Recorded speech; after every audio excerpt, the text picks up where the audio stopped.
Hello, hello, hello. Welcome to another episode of WTF, What the Footy. I'm Robert Gregory alongside Joe Rutter, who I thought was retired. We can talk about that a little bit later. But Joe, why don't you take it away? Yeah, Rob, you just don't seem happy, and you seem really down in the dumps today, and I'm not sure why. Maybe it has something to do with this catchy. Maybe it has something to do with this catchy little theme song being played at the end of the Melbourne match, when nobody really expected to hear this catchy song because it hadn't been heard in 17, 18 games dating the last season. Let's listen to some of the, if we may.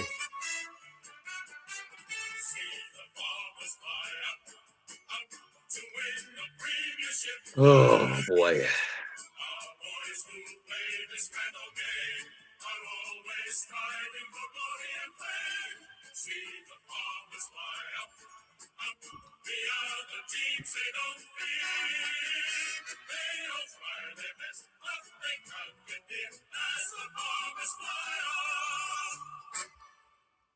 There you go. Essendon Bombers theme song for their first win of the year is our song of the week. Our victory I'm sure song you've of got the many week. thoughts on this? Oh, I have a few. Yes, I have a few thoughts on this. I will leave it up to you whether you want to stoke the fire now or we can do it later. We can talk. We have good news about Gather Round. Gather Round, of course, just concluded. Extremely successful. Yes. Even by, complainers like the two Yanks shooting blanks about Australian rules football and spoiled, stupid Americans who complained about not enough gas credit, who complained about the lack of lodging. It's a 9-hour drive from dear old Victoria, so why are we having it in South Australia anyway? We did all this last week. Joe, record crowds. Record crowds, very well attended, especially the games at the Adelaide Oval drew nice crowds. The smaller venues did what they could, and imagine if they had some bigger venues where they could put some fans in addition to Adelaide Oval, what kind of numbers they could draw for Gather Round. Yeah, and the Essendon Melbourne disgrace, which is the only way a Demons fan can describe this game, an absolute travesty disgrace, was the worst attended yes of the weekend by like a long shot. I mean, Adelaide Oval wasn't even 3/4 full. Yeah, to see probably the best game as far as the wow factor, because Essendon hadn't won in 17 games. I mean, they hadn't won in almost a year. They hadn't played that victory song in so long. I'm surprised they found it. I'm surprised they knew where it was to play it at the end of the game. They were probably scrambling along the PA announcer trying to find it because they hadn't expected it. But amazingly though, much to your chagrin, it wasn't a last-second loss. It wasn't, it was all of a sudden. I mean, that makes me think that they had plenty of time to find it because exactly, that whole fourth quarter, you kept waiting and waiting. But I should say the second half of the third quarter, you're waiting and waiting for Melbourne to wake back up, and it never happened. No, it never happened. So honestly, they had about a quarter and a half to find this song again. So really not that big of a challenge for them. But so that game. Oh, also we should mention rain like the dickens. Yes, it did. All weekend. In fact, the best game on paper, and we complained about this, Sydney Gold Coast, best game on paper. Yep. Ended up being a runaway win for Sydney. I mean, they solidify themselves at the top of the ladder, especially with Western going down to Hawthorn. But even that game had probably the best weather, but it was at Norwood and still pulled 97% capacity. Yeah, and I think the highest rated attended game was the home crowd, which is Adelaide, which And I that makes imagine sense. you're going to think, yeah. And they put a good licking on my Carlton Blues Oh, to yes, they remember did. their fourth straight loss. Michael Voss still there, but yeah. So, that was the highest By the attendance way, game. he's still there. He's still there. But yeah, all the other games were in the 40s, so they had to be happy with that. Especially considering the fact that Adelaide being there, the other games didn't necessarily have somebody from that region. I'm looking here. Port Adelaide had 47,000 for their Yeah. loss to St. Kilda. Frio and Collingwood 42,275, and Hawthorn Western Bulldogs 48,451. For the games played at the Adelaide Oval. So, nice attendance figures for those games. You just wish that, some of the other games could have maybe attracted better crowds. And I think because of the fan base followings, I think we saw why they were held at Barossa Park and Norwood Oval. I think that's pretty clear. Again, and we can argue this until, the sun explodes, that they could have gotten more than, let's see, what was the attendance you had for Sydney Gold Coast? I had 92,28. It was like 95% capacity. Let's see here. I had 92,28 Sydney Gold Coast, 94,34 Geelong West Coast. And those were the two Norwood games. Yes, and the two at Barossa, one was 10-5, one was 10-6. Which, by the way, I think Wikipedia needs to be updated a little bit, because Barossa seats, it turns out, seats about 12,000. Oh, it does. Okay. So that's why we're getting these numbers above 10,000. But still, very well attended, and from everything we saw on social media, not a lot of complaints. Not a lot of complaints about anything going on. I had a big wine festival going on, and of course, they coincide this with the spring break for students, so they're available to go see these games. And all in all, it seemed to be another great success in a last year of the contract for South Australia. Yeah, and I can see why South Australia wants to keep this. Oh, yeah. I think they made a good case to why they should be a part of this. They've done a good job hosting it. Again, you just wish they had maybe some little bigger venues outside of Adelaide Oval. But, if they're going to play all your games in the state and that's what you have available to you, you make the best of what you got. And they were able to get 5 of the 9 games into the biggest stadium they had. I know other areas want to do that. I like the fact that the gather round is in South Australia. Maybe you should keep it there. I've seen other people say, well, hey, let's have another one later in the year somewhere else. Don't call it gather around, though. Call it something else. I'm open to that. I'd be fine with that. If that helps promote the game in other territories, have some up by Brisbane and Greater Western Sydney and Sydney. And that's the problem, isn't it? I mean, you're kind of pigeonholed into South Australia, if only because of the locations, the geographic locations of these other clubs. I mean, you could do it in Victoria, where the bulk of the league resides. Yeah. But then you're alienating Freo and West Coast. Yeah. Right? Whereas if it's in if it's in the Adelaide area, you're really only alienating maybe Sydney, Greater Western Sydney, and then maybe Brisbane, Gold Coast, north of there. Yeah. Because that's a pretty good jaunt. But I also feel like if you have it any other place other than South Australia, you'll be alienating more teams that way. I think so. And I mean, I know it's a big country and, it takes several hours to fly from place to place, but maybe Western Australia should have it once in a while or something like this. I know they only have 2 franchises there. I don't know what their capacities are or the stadium availability is. You have maybe more up in the Sydney area. Maybe you can get some teams and build some interest there. I don't know why they can't do this in some kind of form later in the year to really promote the game. But I think what they did in South Australia was great, and it's something that I would like to see continue. Yeah, and I totally get the idea of playing in these smaller venues. Although you and I complained about the broadcast aspects of this. I mean, they aren't designed for a national Fox Footy type broadcast. In fact, what it reminded me of was championship week in college basketball here. The prelude to March Madness, where all these conferences have their tournaments, and usually the winner of that tournament gets an automatic seed, gets an automatic ticket to March Madness. And it reminded me of some of these smaller conferences that have these smaller gyms and the angle that the camera was at, and it was just really difficult to reconcile what was going on in the field because of the different camera angle. I'm not saying it was impossible, and like you mentioned, there were a lot of close-up shots, I think, to make up for maybe some of those angles, but I think something should be done in that kind of area. If you're going to use these smaller venues, you've got to do more to make the broadcast quality as good as it can be.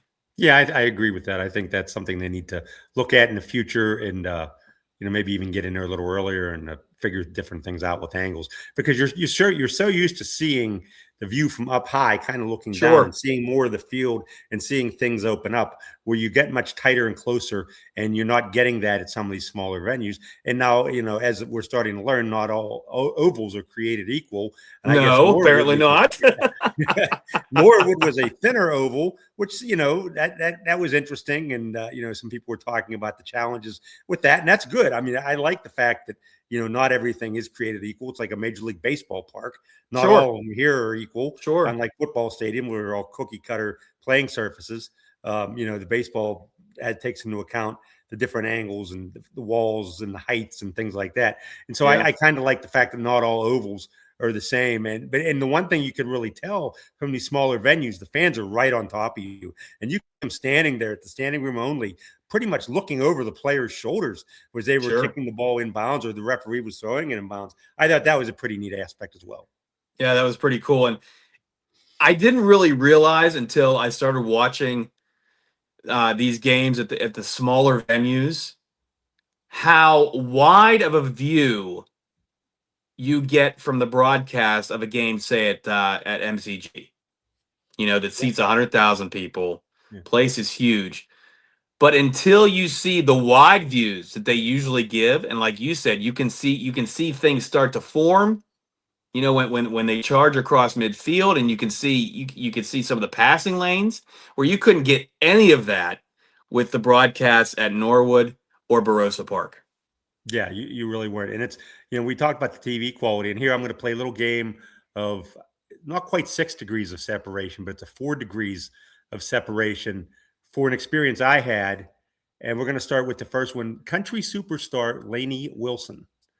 Now you might wonder where am I going with this? Yeah. Lainey Wilson's fiance, Devlin yes. Duck Hodges.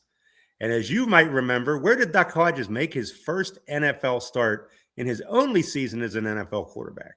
Oh, God. Where did he make his first NFL start? I don't remember. He made it in what was known as Dignity Health Sports Park in Orange County, California, because the SoFi Stadium in Los Angeles was not open yet.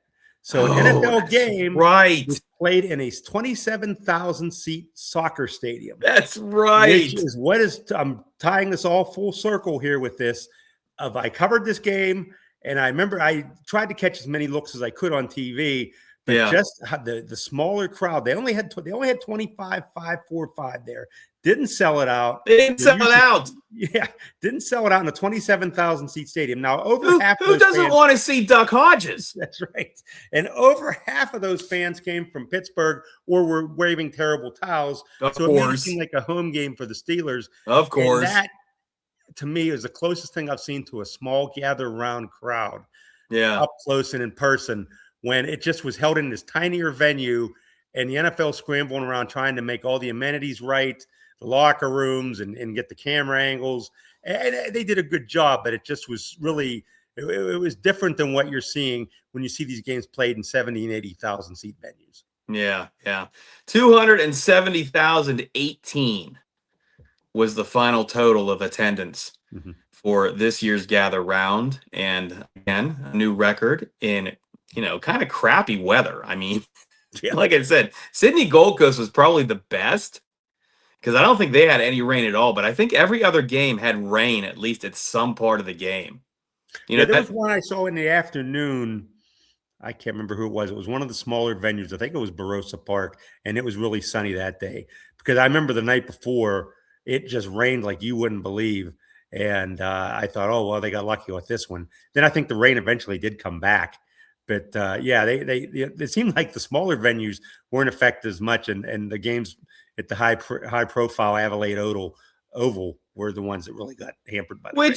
Which is good, because I mean that's the reason why they're playing in these small suburban ovals, right? Because they want to get as many people involved from the outside of Adelaide and what have you. So it's good that they had the best weather. They had the best opportunity to fill those ovals. I mean, I don't think anybody really cares if there was 30. What was the Melbourne? 38,006, I think, was the announced attendance for Essendon and Melbourne. I don't think anybody's really bothered by that, but I think people would have been bothered had only 5,000 people showed up at Barossa or 6,000 people showed up at Norwood Oval.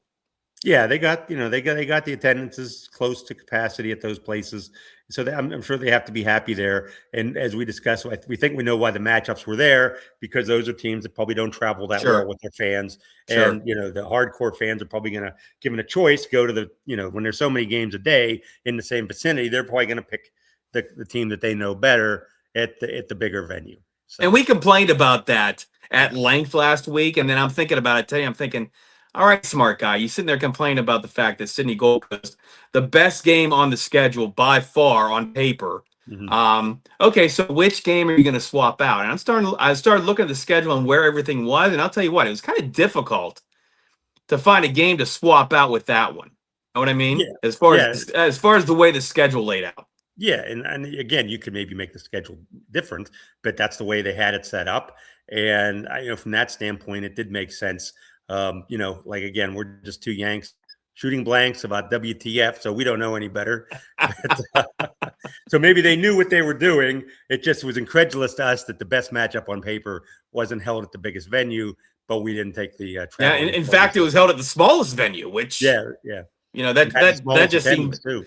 just seemed bonkers to us. Yeah. And my only suggestion would be maybe, and I know this puts people out that travel, because I'm assuming that if you're traveling to gather round, you are there for the entire weekend, Thursday, Friday, Saturday, Sunday. Now, I know that's probably not true 100% of the time, but my thought was maybe they announce the pairings, but treat it like they treat the second half of the schedule, where the day, the time, and the venue is to be announced. And then the week of gather round, they take a look at what they've got, and they took a look at their venues, and then match them up there. That's a possibility. I mean, I guess. Well, I mean, there's going to be two games played at the other two venues each. And I don't think it really matters. From a logistical standpoint, I guess, unless you'd have to at some point let the teams know so they could bring their equipment into these stadiums and get set up and everything. But I think a week, is all you need. And I'm sure the league, from a broadcast standpoint, would, they're already set and ready to go. So yeah, maybe that's something they ponder in the future. As far as waiting, but I'm sure they have a reason why they don't do it that way as well. Well, I figure the league already at these smaller locations has their scissor lifts ready for their cameras, Joe. But we want to talk a little more about scissor lifts, don't we?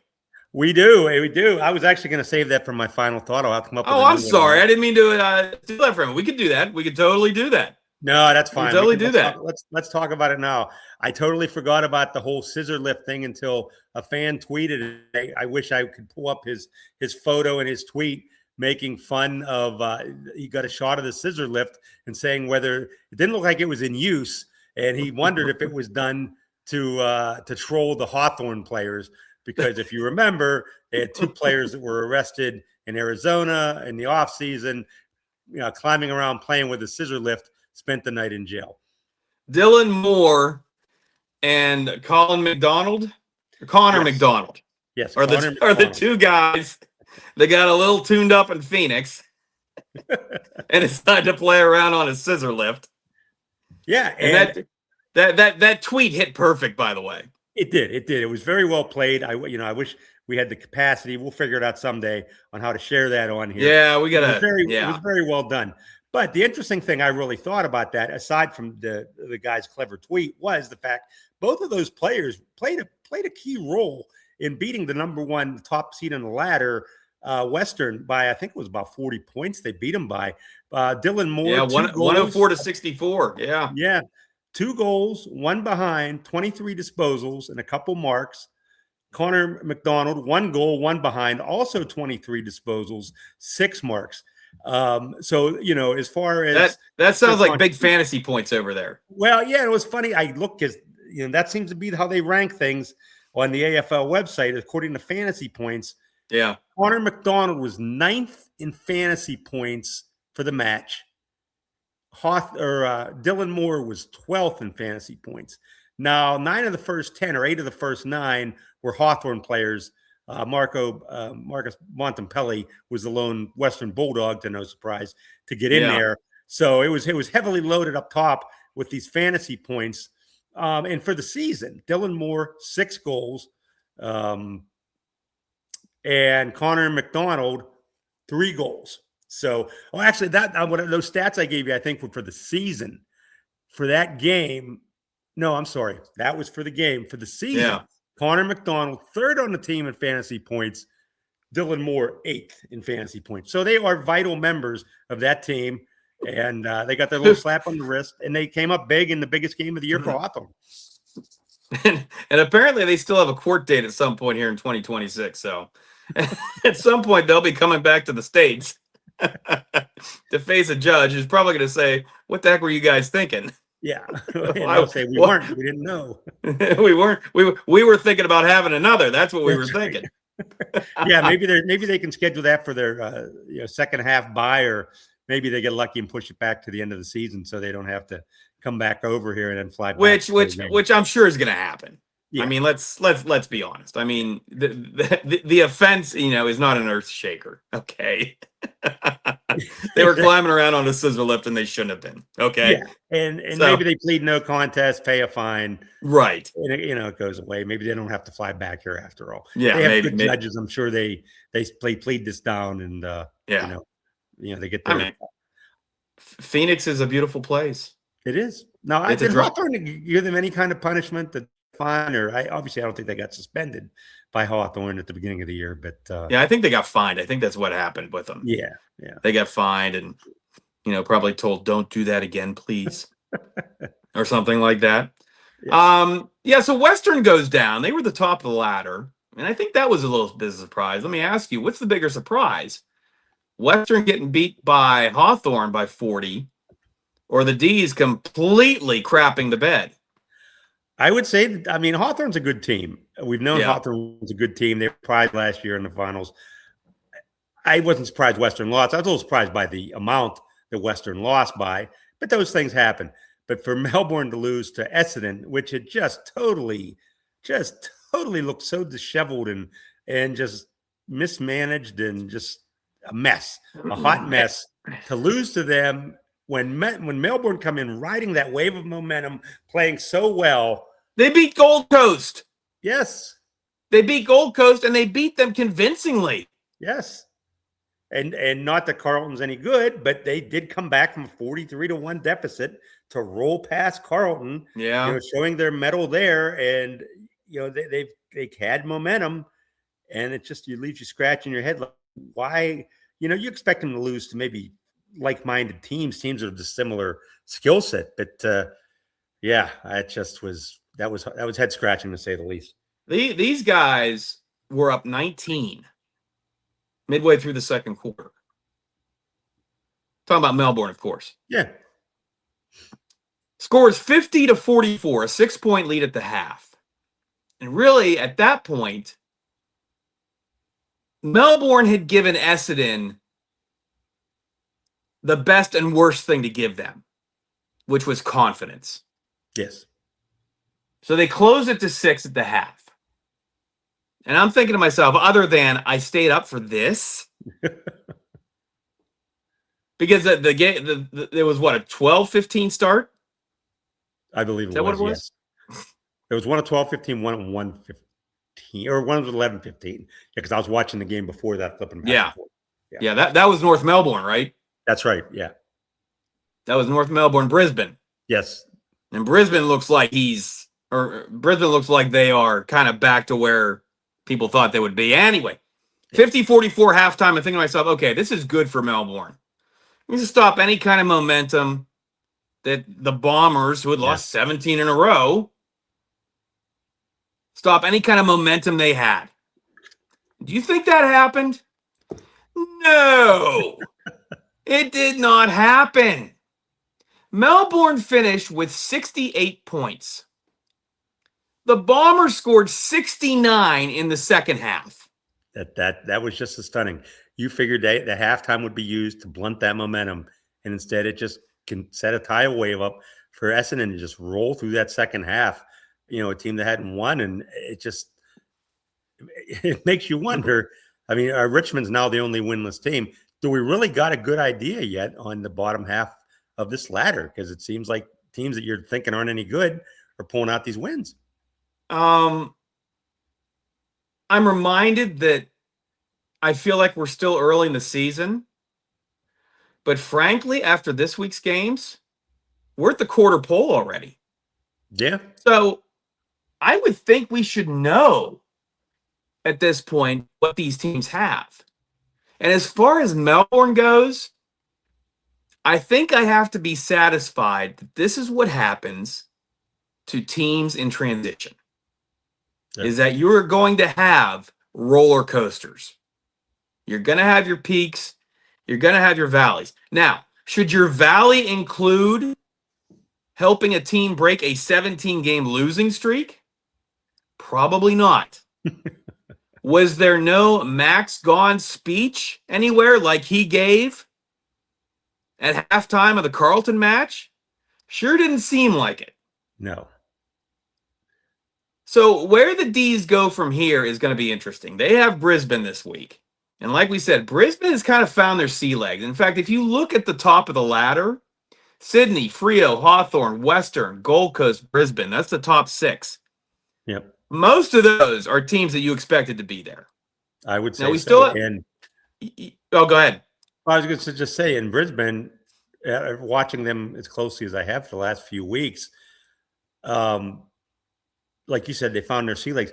They can kind of feel things out for a first half, and then it's almost like the second half comes and boom, they just turn it on, and their stars get going, and they just start rolling to wins. And it was really impressive the last few weeks watching them kind of get going here. Now they did lose Dane Zorko to a hamstring injury. It's going to keep out a couple of weeks, and I don't know whatever happened with him kind of hitting the guy in the private area, with his fist. I don't know if he got a game for that or if that's just a suspension. But we need to watch the tribunals, I think, for that. Yes, we do. So so that'll be something to pay attention to. But yeah, Brisbane just showing, when they want to turn it on, how good they can be. Speaking of tribunals, I think we have to touch on Port Adelaide's Zach Butters. I wondered if you were aware of this, and we're gonna bring this up. Yes. Yeah. Zach Butters for Port Adelaide allegedly told umpire Nick Foote. And do you know what part of the game this was? I don't know this part. I don't know what part of the game it was either. Okay.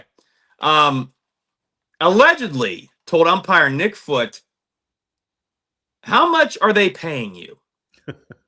Now, that is the allegation from the umpire, and that is the quote that appears in this report that precedes the tribunal.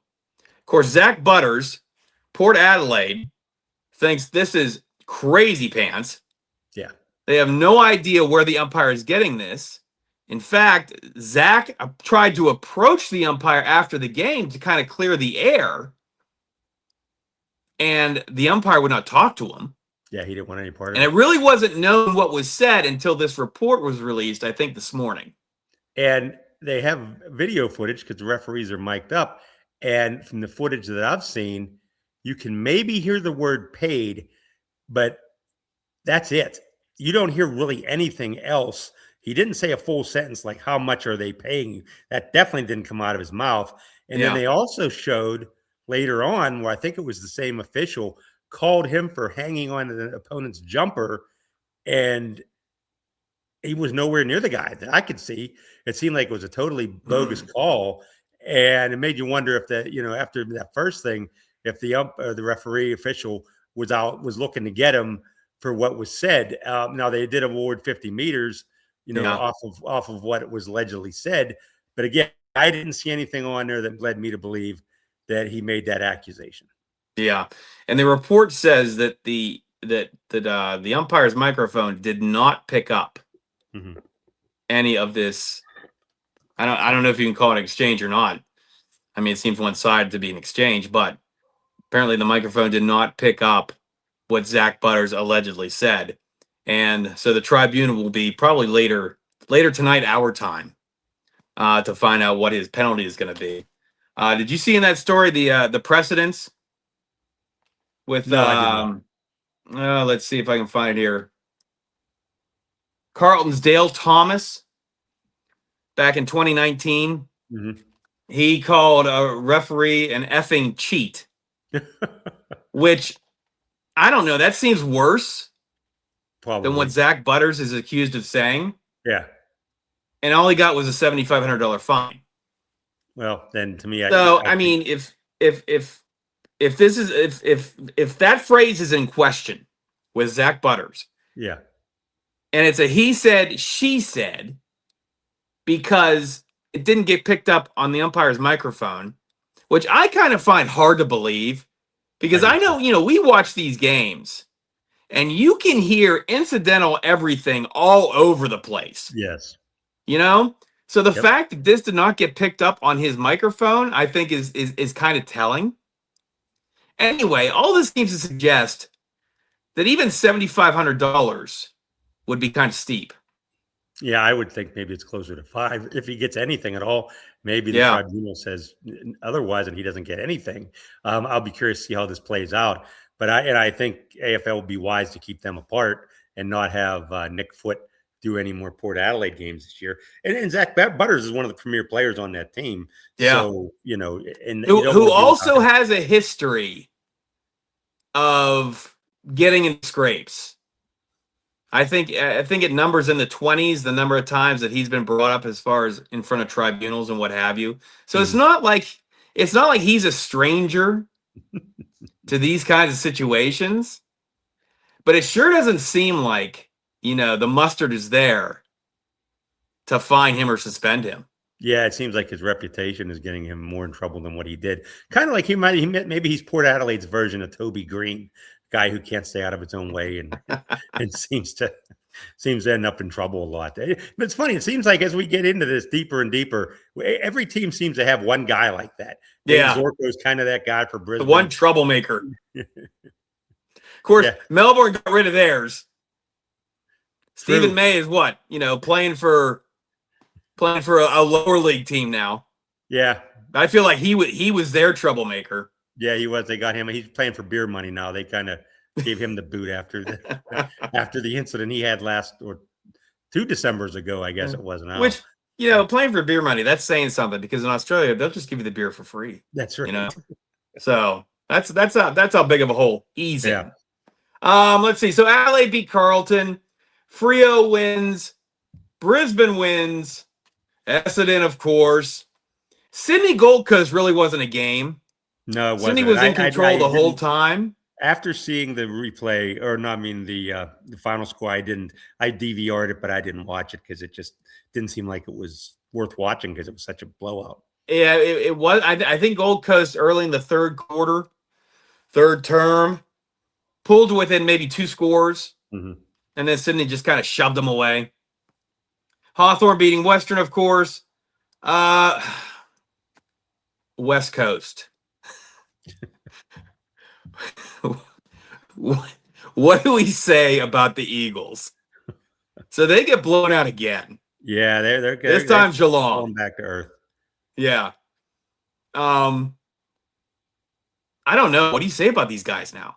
I don't know. It seems like they're more closer to your Essendons now than you are your Hawthorns of the world. They've kind of settled back in here, and I think they'll win their share of games this year. But I think you've kind of seen the gap between the haves and the have-not here, and West Coast not quite ready for primetime players, perhaps, as they would say here. I don't think they're ready for the time in the spotlight yet.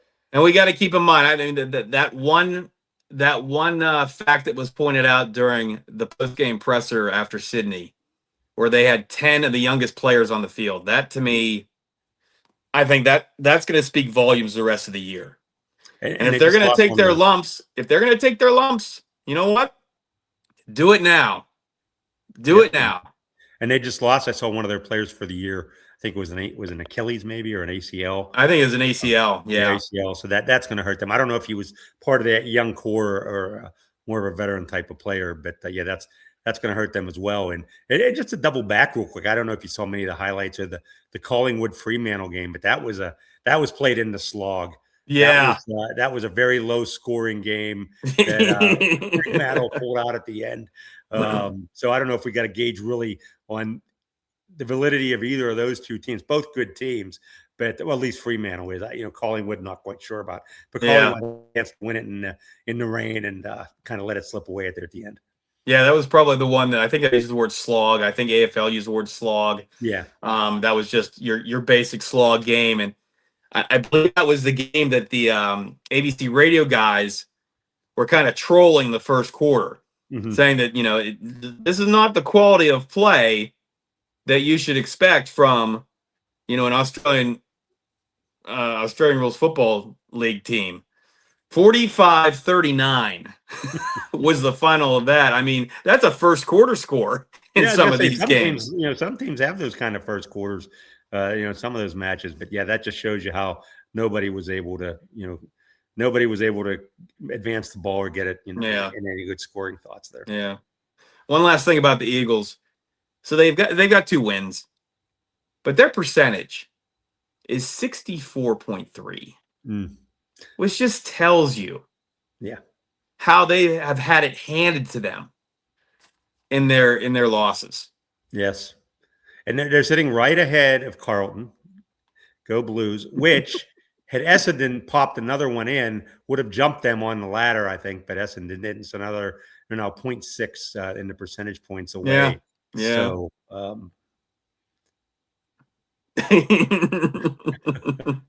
but you know what? Voss is still there.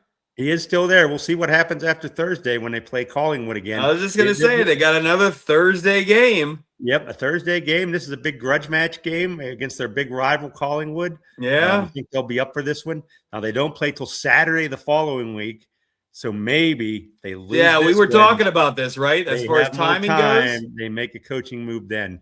Otherwise, I don't know when you're going to do it. I don't think you can ride with him the rest of the season if they keep at this pace. Yeah. Just wrapping up, gather round. Greater Western beat Richmond. Of course, Richmond. I mean, their percentage is 56.4.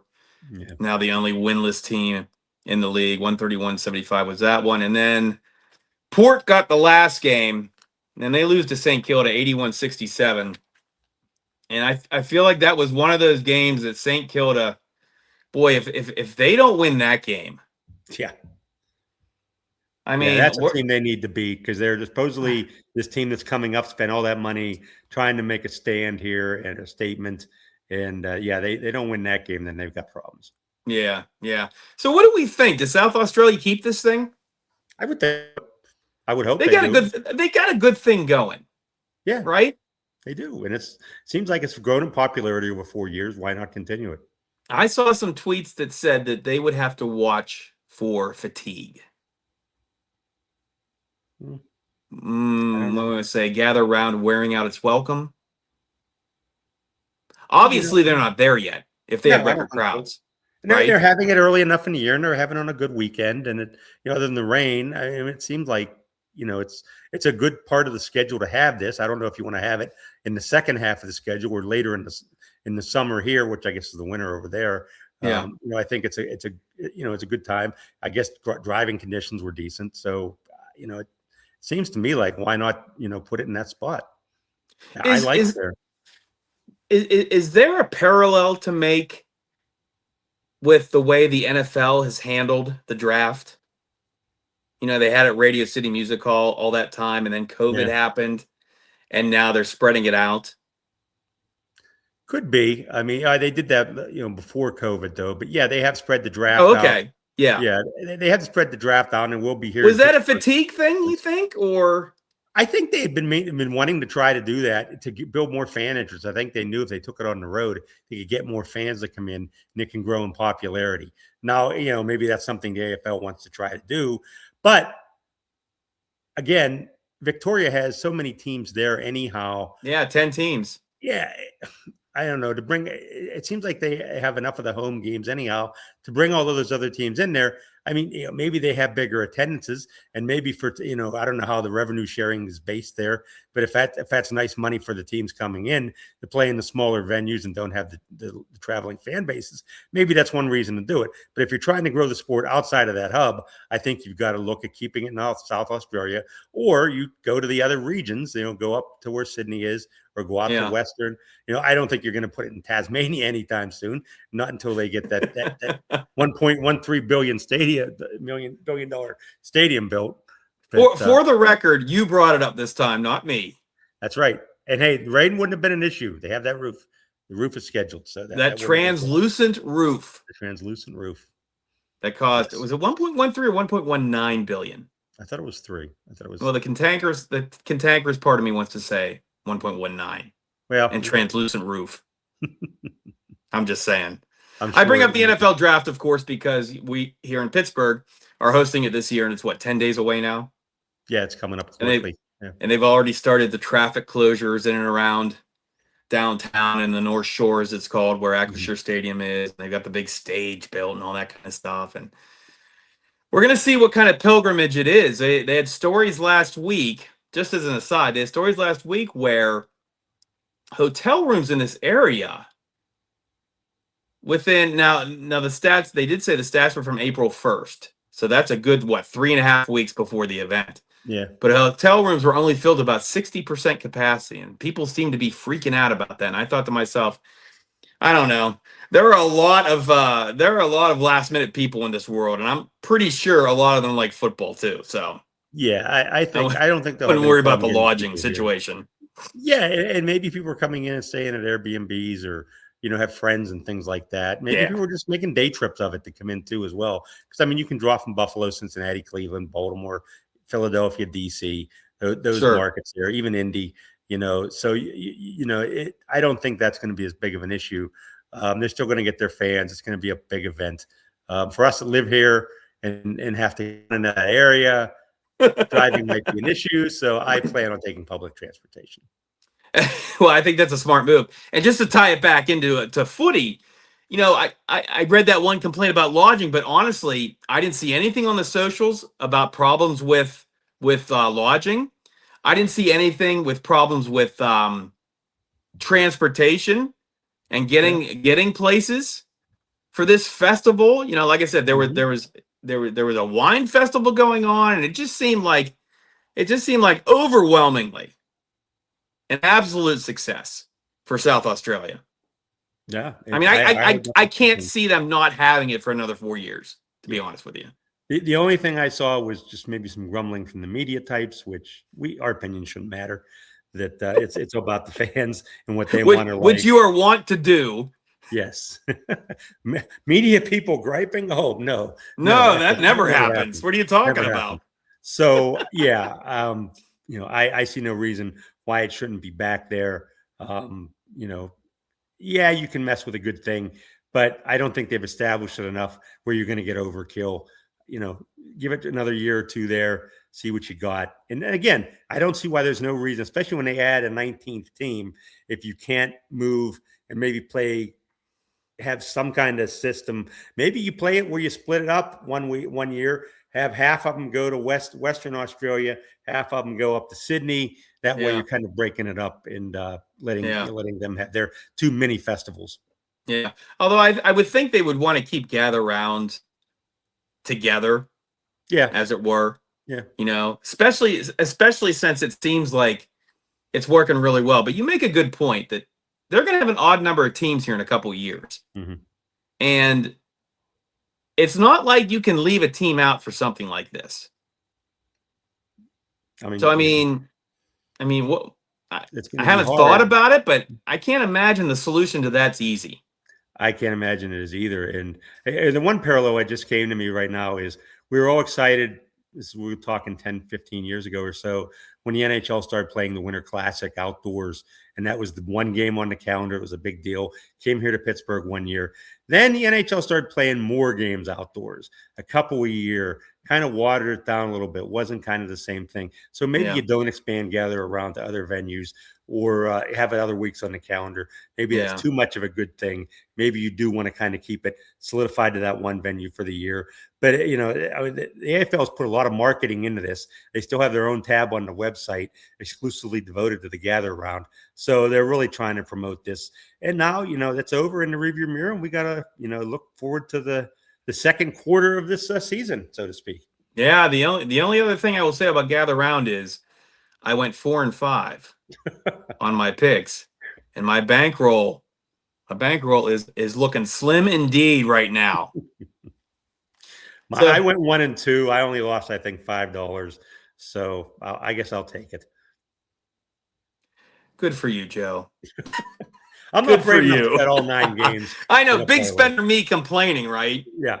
There were 9 games, and I parlayed them all, of course, because that's what you do.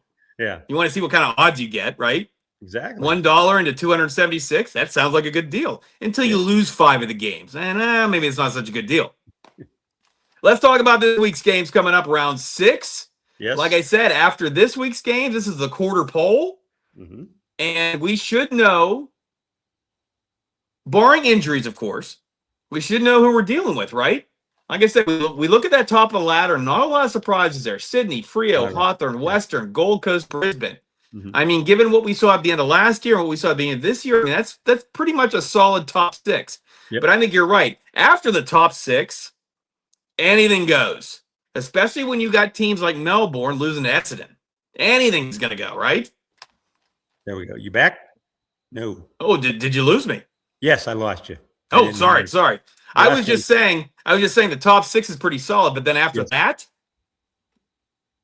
what are we talking about here? Yeah, it's kind of a crapshoot for those 4 wildcard spots. Thank you. That's a good word, crapshoot. Yeah. And I mean, I think your bottom 16, 17, 18, maybe you aren't ready to make that climb, but I think there's a lot of wiggle room where, you're even a West Coast. I know one team not ready to make that climb. That's for sure. But they're still sitting right there, and they are. They're sitting right there. So I'm sitting here talking doom and gloom in this awesome zippered hoodie that you got me. That's right. With the throwback Demons logo and the old VFL on this side. Phenomenal. Let me tell you something, folks. It was 84 degrees here today. Okay? I'm a slave for footy fashion right here. And I got Joe Rare to thank for it. This thing is awesome. Got to talk to the manufacturer about putting the zipper on the right side. But other than that, this thing's fantastic. Hey, it was going to be my final thought, but I'll get it out of the way now. Here's my my Carl. Did I just steal your final thought twice? Well, what am I going to do? I don't really have much of one now. But we should have meetings. We ordered this a couple weeks ago. I ordered this. Didn't think it was going to come because I think the invoice when I clicked on the link still says it's being processed. But lo and behold, I believe it came here from China. Took a while. I finally got a shipping company that gave me the correct information, and it showed up all of a sudden one day. It made it. I was fearful that it was going to be lost at sea somewhere, floating around in the Pacific Ocean. But no, it made it, and we got our zip up hoodies. Even though, if like you said, the zipper's on the wrong side. Yeah, well, I mean, that's a small price to pay, really. Other than maybe me having trouble getting it off because it's 84 degrees. But other than that, it's phenomenal. It feels good. Yours is a lot more ornate than mine. I think we had another glitch. Oh, another glitch? We got to fix the internet around here. Yeah, what's up with that? We had another glitch there.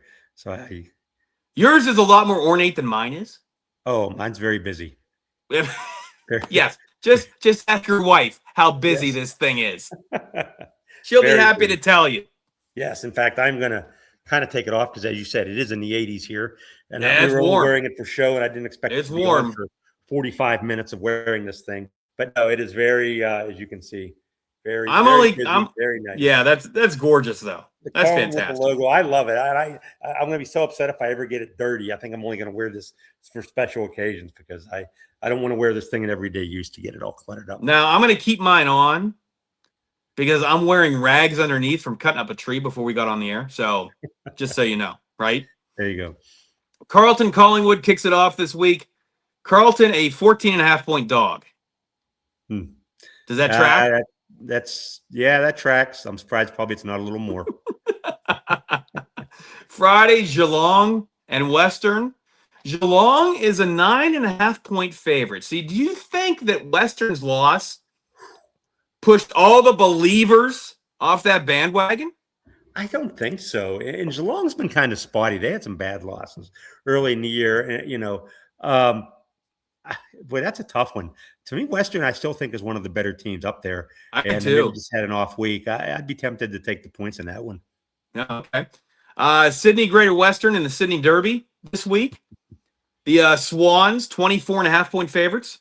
That sounds about right. I would take that. I think they should. They've shown Charlie Kernow's Rockets, notwithstanding his inability to put the ball between the middle two uprights and the kicking sky high. We should have mentioned that, right? But Sydney is. He literally could not hit the broadside of a barn standing next to it. No. What was that one? He was what, 7 meters deep? Yeah.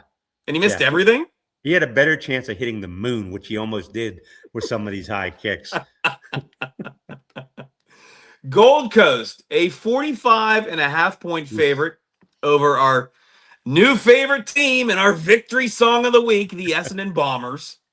I might put my money on the 45 points there because, the way Gold Coast is at his back-to-back losses, still without Christian Petrarca. I mean, if he comes back, maybe that changes things. That's the word, actually, is that he'll be back for this game. Well, if he is back for this game, then maybe I stand down. But without him, I'm thinking Essendon can at least cover that 45.5. Okay.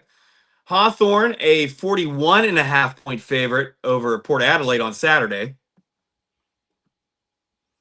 I mean, Hawthorn showed they're the real deal. It depends what happens with Zach Butters. If Zach Butters gets a suspension, then I definitely think Hawthorn should cover that. But Hawthorn's playing really well. Are the Hawks the sneaky good team? I think so. Because I feel like I know we really haven't talked about them. I feel like nobody else has really talked about them. They got some attention because they knocked off the Western Bulldogs. But then you see the Dogs being dogs this week. So I mean, how much longer before we get a good read on Hawthorn? Well, I think we just keep following them and see how they fare in the ladder. I think that I think maybe last year they were a little bit of a surprise, but I don't think that's going to be the case forward. Let's see. That's Saturday. Also on Saturday, Adelaide, a 15.5-point favorite against St. Kilda, and I think that probably tracks. Yeah.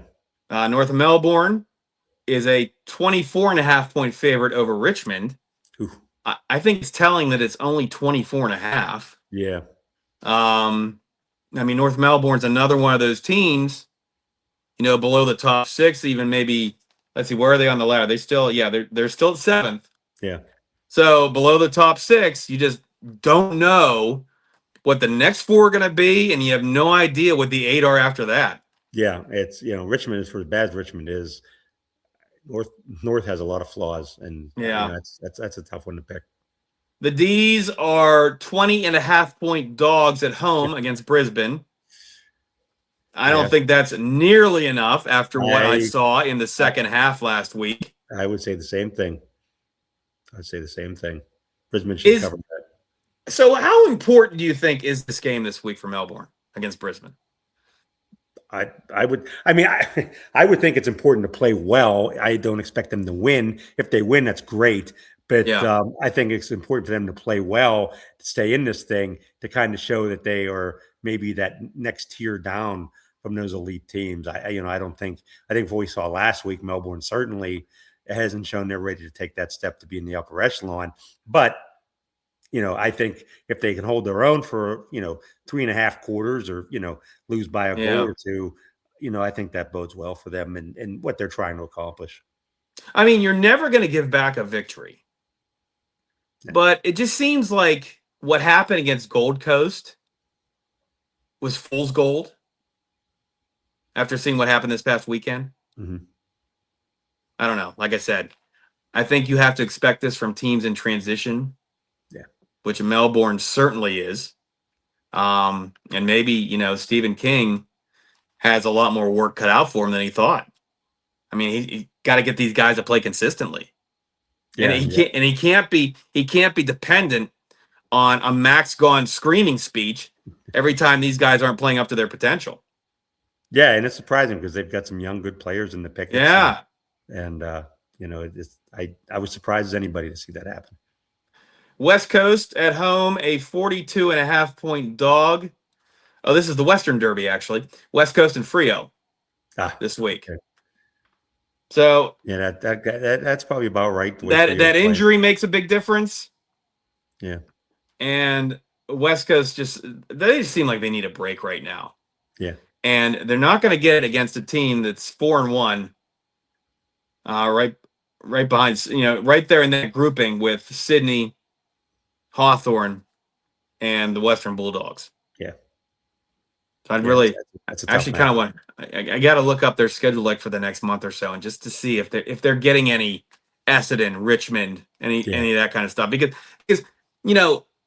they have played a pretty tough schedule. I mean, the fact that their percentage is so low is one thing, but it's not like they have played the dregs of the league.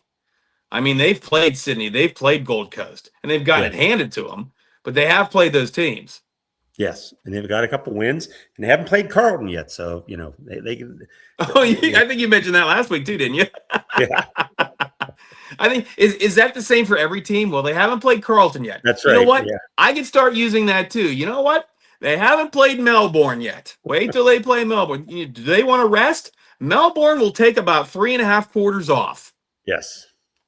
Oh God, I'm never getting over this. By the way, do you want me to cue the Essendon song back up and make you feel even worse?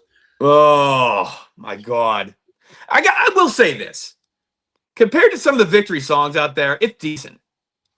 It's okay. It's not that North Melbourne polka. I know that. No. I wouldn't put it top 5, but I don't necessarily think it's bottom 5 yet. We got to hear more of them, though. I got to hear more of them to make up my mind. Well, I was going to say, I don't know if we want to be ranking just yet, but I mean, I know what song I don't expect to hear the rest of the year. Thank you very much. We talked about the ladder. We talked about the games. Joe, I've stolen your final thought twice. If you have another final thought, now's the time, or else you can share mine because I know you'll be interested. Okay, well, I'll be quick with mine. Okay. Oh no, you froze. Is he coming back? Yes, we're Hold back. on a second. Yeah, we lost you for about 10 seconds. Okay, the Collingwood. Start from the beginning. Okay, the only thing I really have to look forward to this week, the lid lifter again, the first game Thursday, Collingwood versus Carlton, the big rivalry match. They're going to probably have a huge crowd at the MCG. I'm looking forward to this. I've heard a lot about this rivalry.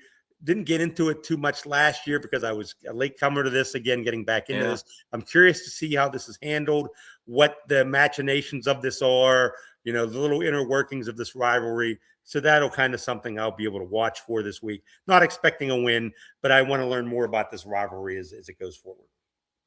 What do you think has to happen for Voss to keep his job? Win a couple games. I mean, win a game like this. I mean, Collingwood is not as strong. No, so I mean, does a victory in this rivalry game keep him safe for a week, maybe or two? I don't know. Are you saying that you are now resigned like everyone else? Oh, I'm resigned. Yeah, I'm resigned. The Cal Twomey, not a matter of if, but when. Yeah, I see it happening. I just am curious to see the timing of it and how, when they pull the trigger, when it happens. With a win or with a loss this week, I would expect it to be done. It wouldn't surprise me. Not that I expected it would not surprise me for it to happen if they lose.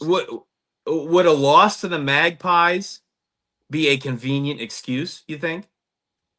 Could be. I mean, I don't know if you need excuses at this point. When I'm with you there, but he still has his job. That's the thing. Yeah, I mean, it'd be 5 straight losses the way they've played. Even they had the lead in the second quarter. They were doing well in the second quarter. Didn't blow it in the second half. Blew it in the second quarter. Fell apart. Hey, they keep playing like that. He's going to be gone soon. My final thought has to do with a player that is near and dear to both of our hearts. Mm-hmm. So over the weekend, Frio's Sean Darby, their number one ruck, yes, suffered a concussion and will not play in the Western Derby this week against West Coast. Okay. So the word on the street is they're bringing up, drum roll please, everyone's favorite American footy player, Mason Cox. Good for him. 35 years old and apparently tearing it up. Let me see here. Tearing it up for the Peel Thunder in the WAFL. And apparently he's been getting rave reviews. Of course, he spent 11 years in the Collingwood organization. He played 10 seasons for the Magpies, was part of their premiership, was in 2023, was a surprise delisting in the offseason. Freo come and pick him up. Well, it looks like he's going to make his season debut this week against West Coast. And I got nothing but good vibes for Mason Cox. But I thought he was playing basketball for the Perth team. At least that's what I heard on April 1st. That kind of confused me. We mentioned. I wondered if you were going to bring that up again. Well, I guess still didn't get a follow from those guys, did we? No, we didn't hear from them yet. We're going to keep bugging them though. Unbelievable. Well, that's the show for this week. Thanks for watching us. WTF What the Footy. You can find us on YouTube. You can find us on the socials. Find us everywhere at WTF What the Footy, and also on Apple Podcasts and Spotify. Joe Rutter, say goodnight. Good night and showtime. For Joe Rutter, I'm Robert Gregory. See you next time.